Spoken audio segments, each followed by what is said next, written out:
This is the second conversation for the edited volume, Data-Driven Personalization in Market, Politics, and Law, co-edited by myself, Jacob Eisler, and Uta Kohl, forthcoming with Cambridge University Press. I'm truly delighted to have today two authors of one of the great chapters in the book. Frederik Zuiderveen Borgesius, professor of ICT and law at Poort University, and Dr. Joost Poort, associate professor and co-director for the Institute for Information Law at the University of Amsterdam. Thanks so much for joining us. Yeah, really enjoyed your chapter. So your chapter is about personalized pricing, right? And how this is becoming a sort of increasingly pervasive phenomenon, particularly over the past years. People seem to be buying everything over the internet. How is personalized pricing different from how prices are normally set in the market? Shall I give this to Joost? Yes, sure. So personalized pricing can, in principle, attribute a specific price to each consumer. And that is totally different from markets we are used to trading in, where you have like fixed prices. Now, fixed prices are not a natural phenomenon. So it actually, if you look further back in history, fixed prices were extraordinary rather than the norm. But over the past decades, fixed prices for products and services have been the norm for most people, and personalized pricing relates to the phenomenon that especially on the internet, it is quite easily possible to charge a specific price to each customer depending on certain characteristics of customers. So how does this work? You know, you're a consumer, you go online, you use Amazon, you purchase something at an online store. How is this personalized price being generated? How, if you're just a person, maybe you're not sort of an expert in the sort of technology, how is this coming to affect you?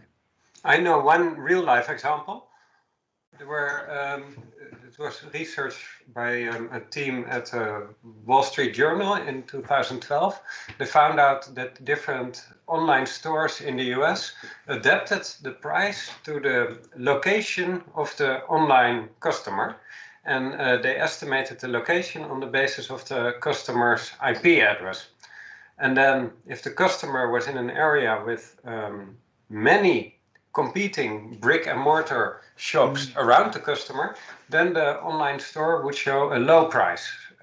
So that was based on the location of the consumer, which was good news for the consumer if you live in a neighborhood with many shops around you, but it was bad news if you lived in the countryside, because in that case the online stores would not show you cheap prices, because you wouldn't drive 3 hours anyways to buy a cheaper washing machine elsewhere.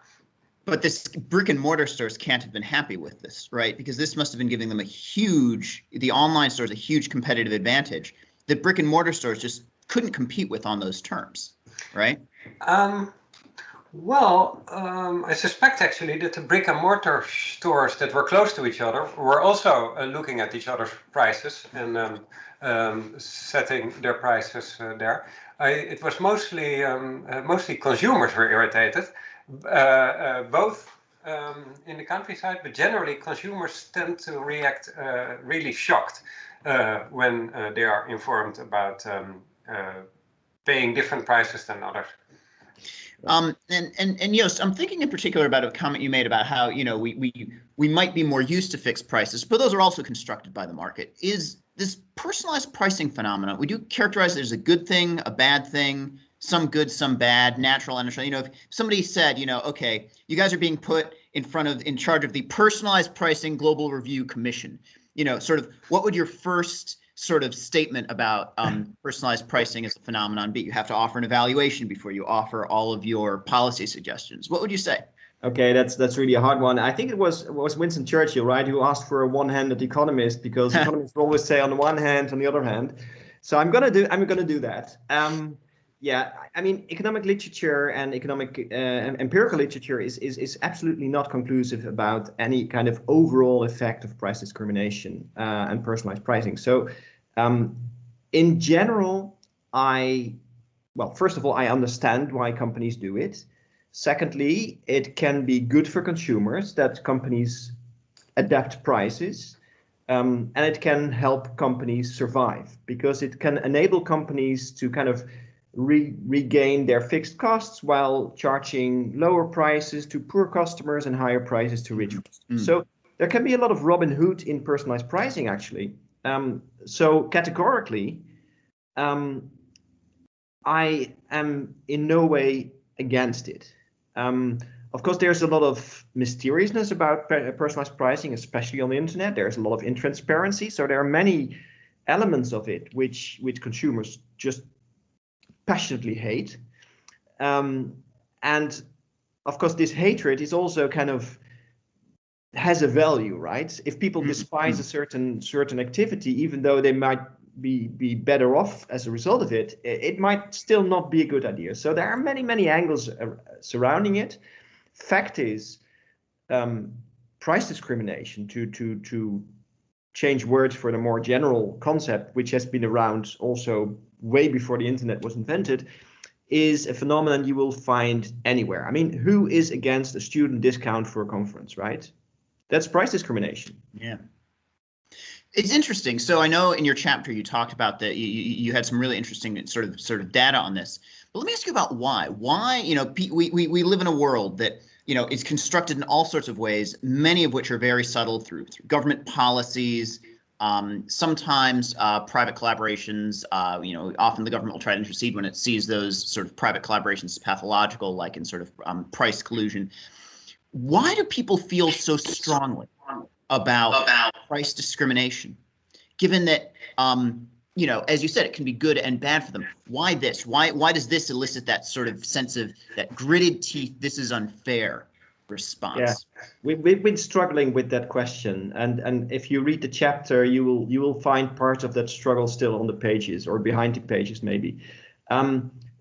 People kind of despise practices that have been around for decades. The thing is, if you stick to kind of classical economic theory, that's where I started off from, basically, when I said it can be welfare enhancing for consumers and it allows companies to recoup their fixed costs and blah blah blah. That's all very classical economic thinking. And if you follow those line of thinking, you would not be able to understand people's skepticism or outright hatred of price discrimination. So to understand it, you will have to enter the realm of behavioral economics, morally, and you can deal with concepts like regret aversion. People hate it when they make a buying decision on the internet and later find out that they could have bought the same stuff for a better price somewhere else, or if they could have deleted their cookies on their browsers, or even used a different browser, used their mobile phone instead of their desktop, all kinds of things that might make them better off, or choices that make them worse off, which they would regret if they find out. That is something people absolutely hate. And that is all, well, it's almost more of psychology than economics.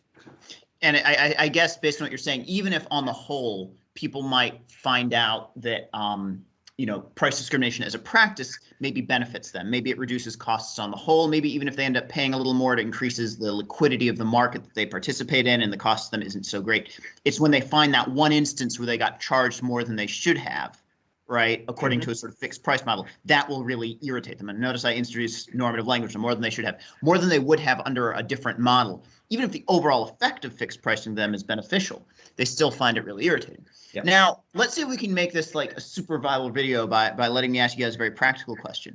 If a consumer wants to engage with their relationship with fixed pricing, if they, you talked about people going on their mobile phones, deleting their cookies. Is this something that consumers have a lot of control over? Well, that is the tough question. And to go back one step further, as Frederik just said, there are some examples of kind of smoking gun online price discrimination on the internet, but the examples are relatively scarce because companies know that customers hate it, so they will be very covert about it. They will be very careful. But I would advise any consumer to, if they make some large purchase online, to try to use a different browser, kind of a clean browser, that gets rid of many of the cookies and other information that a website will have about you. So, well, personally, I do most of my browsing in Firefox, and when I want to find out if someone is tricking me, I open Edge. You could do the same thing opening your mobile phone. You could delete your cookies every once in a while, but of course cookies can also be beneficial, storing passwords or kind of entry fields. So deleting your cookies every day is kind of shooting in your own foot. So the second browser thing is a more convenient way to see if things change. Most of the time, my experience is things won't change. So I personally haven't experienced a lot of online price discrimination. You can open a VPN connection if you have access to one. That's something I tried as well when ordering an airline ticket. Interestingly enough, I found out that the inbound flight was cheaper and the outbound flight was more expensive, adding to the same amount. So there was something going on, but it was not a profit maker for me. It's interesting, and I guess it's kind of funny. I don't know if I've ever done it to deal with price discrimination, maybe once or twice. It does raise this interesting question of how much individual persons. I mean, I've used VPNs and I've had to say, do something back in the U.S., right, where they wanted you to be local. Nothing, sort of just something where it becomes easier if they identify you as having a U.S. address, you being in the U.S. You fire up a VPN, you can do it more readily. What's interesting is it sounds like, even though this is becoming quite a pervasive phenomenon, you can see how like these massive entities that have so much information, like Amazon, software companies like Microsoft, communicating with other institutions like Facebook. And actually, let me just ask about that in a little more detail. Do we know how much information exchange is going on among sort of these large tech companies? How detailed are these profiles that are being used to generate personalized pricing? Is this something where it's like, look, sorry, folks, you've been online, you've got cookies on all these big sites. These companies, when they're setting a personalized price for you, they know you better than you know yourself. And I think we've all seen this with online advertising, where you'll be I presume this has happened to you at least once. Maybe it's just coincidental confirmation bias, but you'll be thinking about something. You won't even have browsed for it or spoken to anyone about it. There's no way this has entered the phenomenal world. And then you'll see an ad for it and you're like,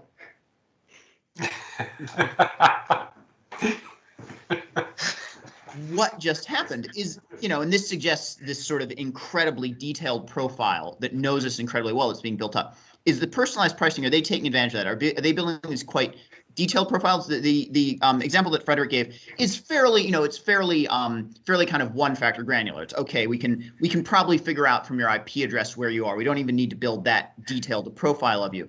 Is this personalized pricing stuff building these very detailed profiles?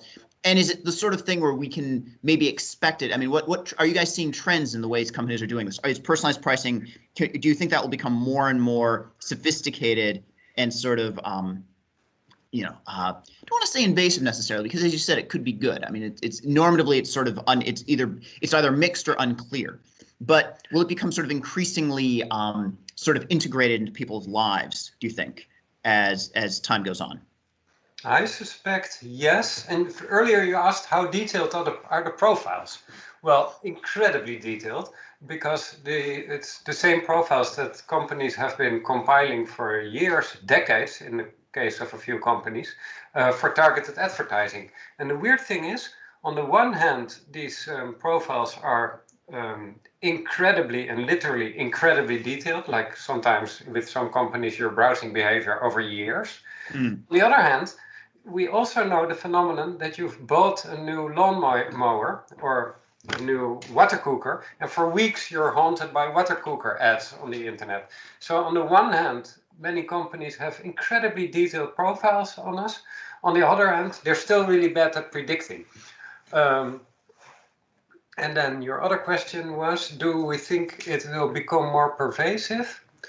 Yes, I think, but I'm afraid it will be more hidden and therefore very hard to detect, namely by emailing us personalized coupons. And that happens already, and that is extremely hard to research for researchers and for consumers also.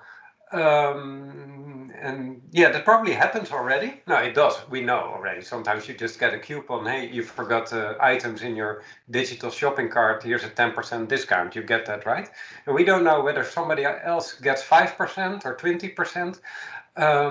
So I suspect it will become more common, and I also suspect it will happen in that way, which will be hard to make transparent and hard to understand, not only for consumers but even for researchers. So just looking a little bit more, it's interesting from an individual perspective. And it seems like at some level for individuals, and correct me if I'm wrong here, you can't fight the tide, right? This is just going to come. You can do some stuff maybe at an individual level, point by point, to fight against it. And Joost gave us, I think, some really interesting ways you can do that. But it sounds like maybe the algorithms are sophisticated enough. They know when you're trying to fight it. All right, this person has no browsing history. That's, like it seems like it's very difficult to beat someone who's more sophisticated and a more regular player at the game than you are. And a lot of the sort of things that it seems you might do to try and get a bargain, they're going to be aware of that. These companies, are not going to make it easy to circumvent this. But sort of for individuals, it seems like the effects could be mixed, and it's engagement seems difficult. For groups, right? You actually mentioned a group that we don't think of as having too much of a normative valence. Students, right? It's nice when students get discounts, right? They're young people. They probably don't have as much money. A lot of times companies want to build relationships with them. It seems like a win-win. But are there any ways that personalized pricing can become sort of a concern for groups? Or do you have any have you seen any examples that would make those who are interested in social justice sort of sit up looking at personalized pricing and saying, wait a second, this is actually a use of the practice that seems non-questionable? What worries me is cases where poor people pay higher prices. You remember the earlier example about the prices being adapted to the IP address? In this case, it actually had the effect that poor people pay higher prices on average, because on average people in the countryside in the United States are poorer, and there's also less shops around, so less price competition. So this had the effect that poor people pay higher prices, and personally I find that worrying and painful. It is basically the opposite effect of what we do with taxes in most countries, where we charge higher taxes percentages to richer people. I find that's a difficult issue. And earlier you mentioned that you have to be reasonably educated and tech savvy to protect yourself. So we can also expect that smarter and better educated people will be the victim or have it easier to protect themselves, which is also painful. If it's basically going to be like a tax on not being well educated. I mean, it's interesting, is I think that's this is a practice that has preceded the algorithmic production of personalization, right? Sort of people with fewer resources paying more for credit, and companies saying, look, it's tough if they want access to credit. We're not a charity. They're going to have to pay more. And I suppose the pushback from a company that's charging someone in a rural area who might not have as much money a higher price is going to say, well, and this goes to your point, Joost, about sort of the sort of normative complexity of this. They say, look, you don't have to use our online service. You can go ahead and drive 20 miles to the nearest store and pay more. Yes, we're charging you more than someone who lives in a city, but you're still benefiting from access to our market. So don't think that this is this might look unjust in the individual instance because we're comparing you to this group, or even in the group instance, but the collective effect is still desirable. And I suppose this goes to the sense of unfairness. And what's interesting about what you said, Frederik, and this actually gets to sort of one of the last topics, but quite a complex one I'd like to talk about today. You said these effects of personalized pricing can often run contrary to taxes, right? You're getting regressive social effects instead of progressive ones, right? What should the government be doing about this, right? You talk in your chapter about the General Data Protection Act, which I suppose, based on where you live, if you're an American watching this, you might be the who, what, huh? And then two, how wonkish you are, right? Like, lawyers like us find, can't get enough of these regulations. But that's one. You talk about how that might affect personalization. But both with regards to specific laws like that, but also more generally as a policy matter. What do you think the state should be doing about personalized pricing, if anything? Well, just one more point about the acceptance and stuff. It's important to realize that the pricing is not based on wealth. It can be a proxy for wealth, but it's willingness to pay. So indeed, whoever is willing to pay more can be charged more. And that can be indeed a poor person without access to transport. It can be someone who is afraid and wants to pay a premium for security.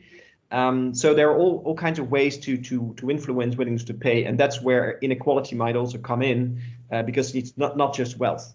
And the second point I wanted to make still, before we move on to regulation, is what we studied about which people, what kind of socioeconomic characteristics of people correspond with people's acceptance of price discrimination. And a bit to our surprise, we found that wealthier people are more accepting of price discrimination. We also find that well-educated people are more accepting, and the latter could be understood as they understand it can also be for the good. But richer people, on first thought, is surprising, because you would expect them to be the victim of price discrimination.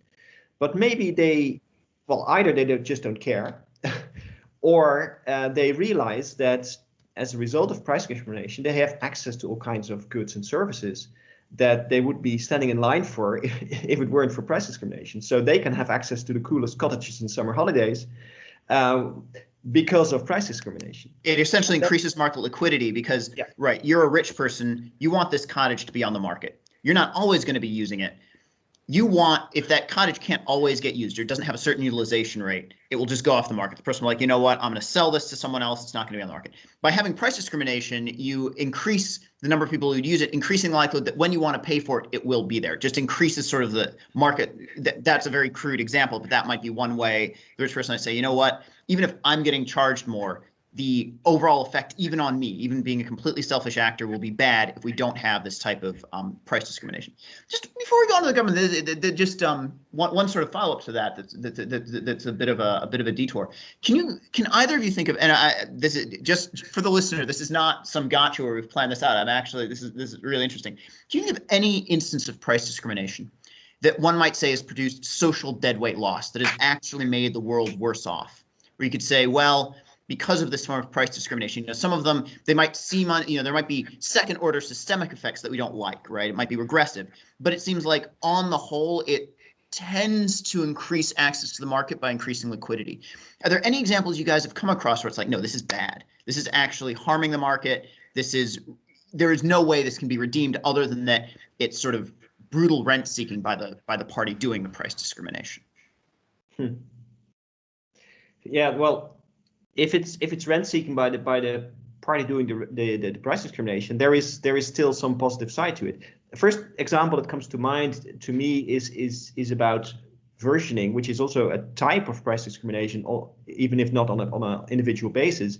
And the kind of schoolbook example is a printer by Xerox or whatever that was developed for the business market, and then they wanted to sell it to the consumer market because the price they sold it on the business market was, I don't know, $1,000, and of course the willingness to pay in the consumer market would only be like $250, but the production costs were only $100. So it would be good for them to sell it also to consumers, and they could still make a profit, but they didn't want to ruin the business market. So what they did was they built in an extra chip.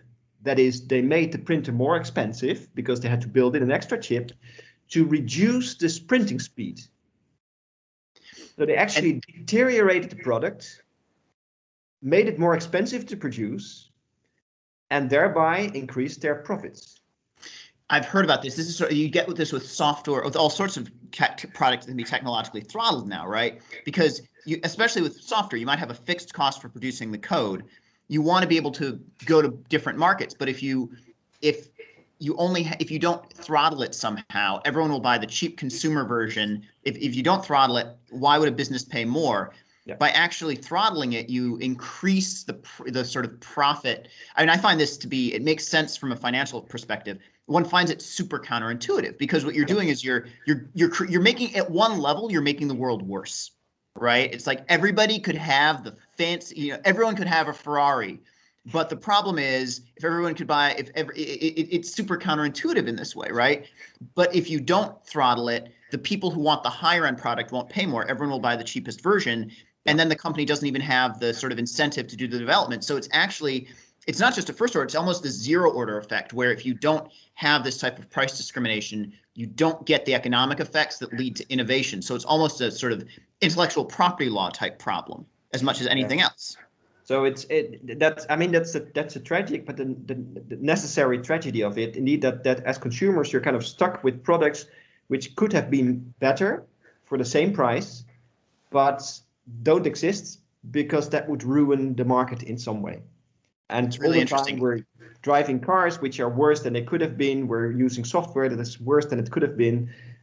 So that is, well, there is some welfare loss there.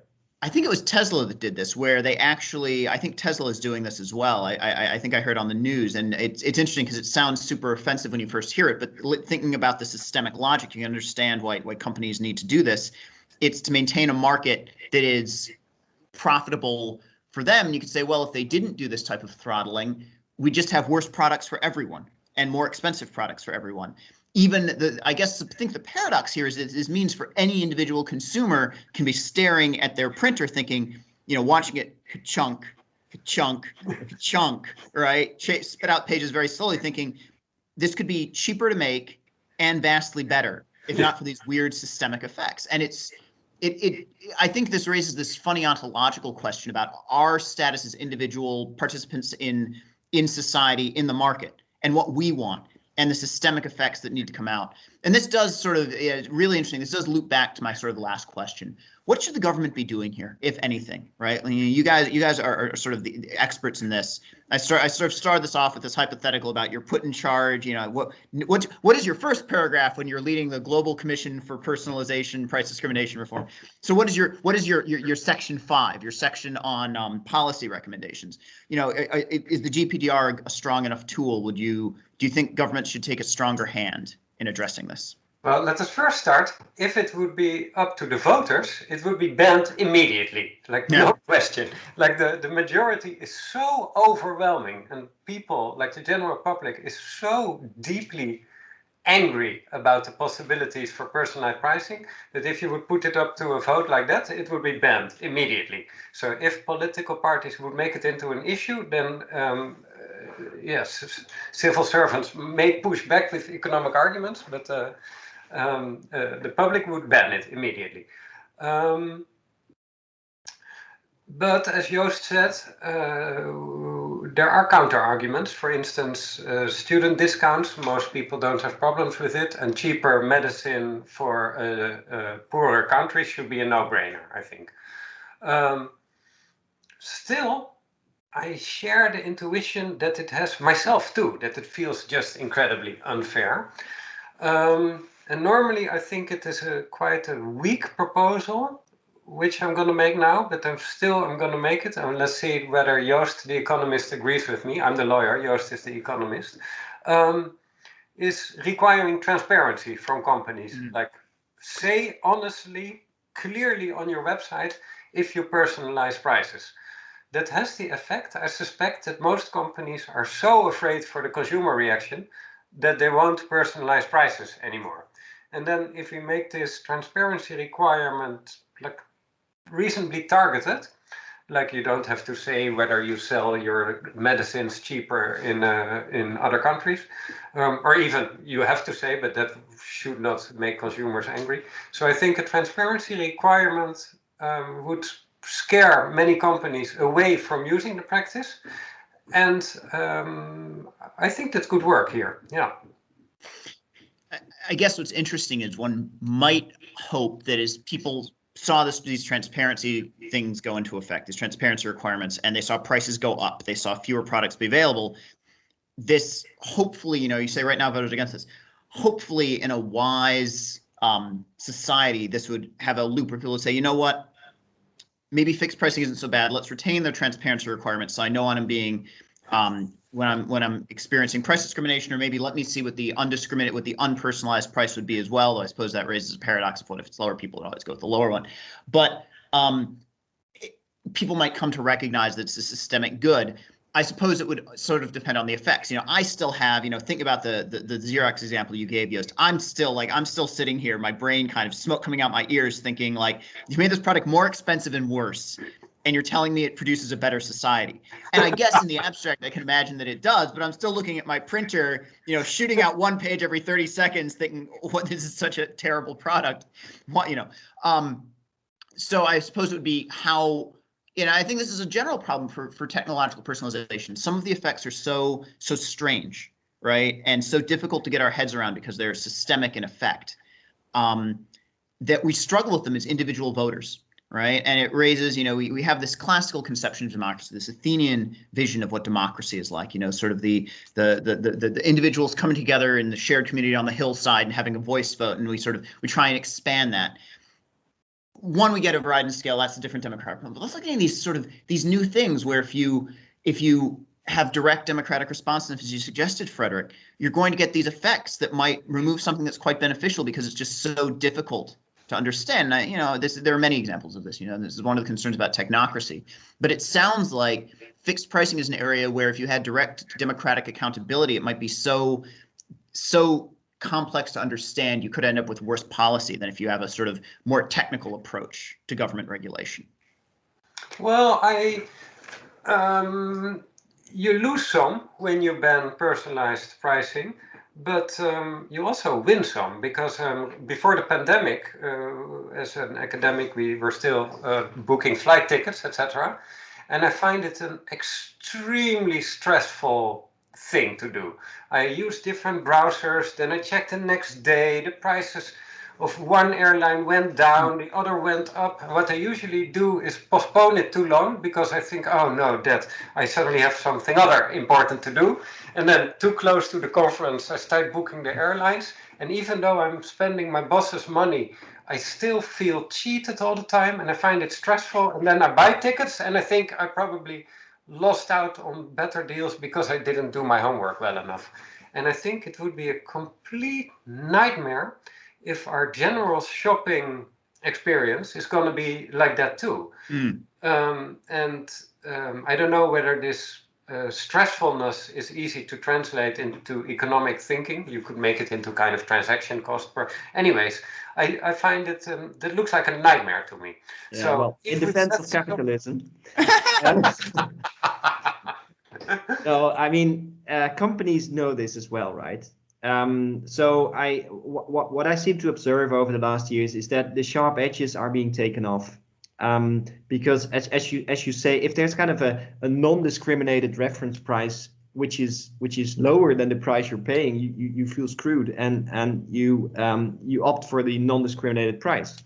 So what Frederik mentioned, I think the market is moving into kind of first purchase offers, coupons sent to you by email. If you sign up for the newsletter, you get a one-time discount. All kinds of tricks to make sure that it doesn't feel that way and it doesn't stifle your consumption, again, for the sake of capitalism. And I think it's also, I mean, the sharp edges are being taken off by the market, and to the extent the market doesn't do that, governments should definitely do that. So we're talking about discrimination on forbidden grounds like race and gender and sexual preferences, etc. Should be banned outright. But for many of the other things, people have to get used to it, have to find a way to deal with it. Companies are doing the same thing, because Amazon was suffering a hard time after they tried something with price discrimination. I mean, they had to repay customers. They suffered serious consumer backlash. So there are countervailing forces at play in markets, and I kind of rely on them. And I mean, to some extent, and we kind of play with that thought in the chapter as well. Fixed prices are also a new construct, and if you go to a market in sub-Saharan Africa, there will be no fixed prices, and the price will depend on how well dressed you are. And is that unfair? I'm not sure. And people might be quite accepting of the idea that the village chief and the people who are well-to-do pay a little bit more than poor farmers who had a bad crop last year. So it's also about recalibrating our sense of fairness. I think what's interesting about the, sort of thinking about this, right, and sort of the alternatives, right? If we have a society that's broadly constructed as it is, with sort of the technological resources we have, the ability to sort of monitor us through the internet, and also basically capitalist setup, it seems like some forms of personalized pricing do produce economic benefits for the society and for most consumers, right? I suppose one of the interesting questions is, is personalized pricing an intrinsic good, right, which requires positing a system, or is personalized pricing a sort of something in a system that might be beneficial given the terms of this system, but is it part of a system that's basically bad or basically exploitative? And I think this is certainly beyond my pay grade, right? This is going to deep questions of social construction, social organization. I think what I've found, especially interesting about this conversation is the way that how personalized pricing works shows us some really unusual angles to how the economy works and how we can expect technology to affect the individual experience. And it must be a super exciting time for you guys, because this is accelerating a huge amount. You guys have been working on that. You guys are experts in this. You've been working on this for a long time, but now suddenly you've got the greatest experiment in the world with the use of algorithms to affect this, right? And what you just said, Joost, about sort of, you get personalized pricing. It's as old as markets. Right? This person looks like a sucker. I'm going to charge them more. Wow, this person looks like they don't have a ton of money. I'll cut them a bit of a deal because I'd rather make the sale. Suddenly, it's occurring with this complexity and pervasiveness, and this anonymity in a way, because it's just you and the algorithm much of the time. That's remarkable. So it must be an exciting time. If you guys have any last thoughts, I've had a lot of fun. This has been great. If you're just jumping to the end, somewhere in the middle, Joost gave us some thoughts on how to evade personalized pricing. So you have to watch the entire video to get that. Any last thoughts? Otherwise, I'll just encourage everyone to read the chapter. It's fantastic. It has a lot more factual detail, sort of goes into the empirical research that the two of you have done. And I'd say it offers additional legal insights into the way the regulatory regime affects personalized pricing. I had a great time. Thank you so much for your thought-provoking questions and remarks. No additional remarks from me for the moment. Well, thanks very much, Jacob, for indeed a very nice conversation. And I don't know, are there any kind of personalized coupons for buying the book? I suspect they'll come out. I'll talk with CUP and see if they can make something that maybe we'll try and come up with something that's thematically oriented for individuals. I do suspect there will be a coupon. Maybe this is a note for CUP. Don't just have this blanket 30% discount coupon. Do something that integrates with people's personal profile. All right, thanks so much, everyone. I look forward. I hope you all are looking forward to reading Joost and Frederik chapters. See you next time. Bye bye. Bye.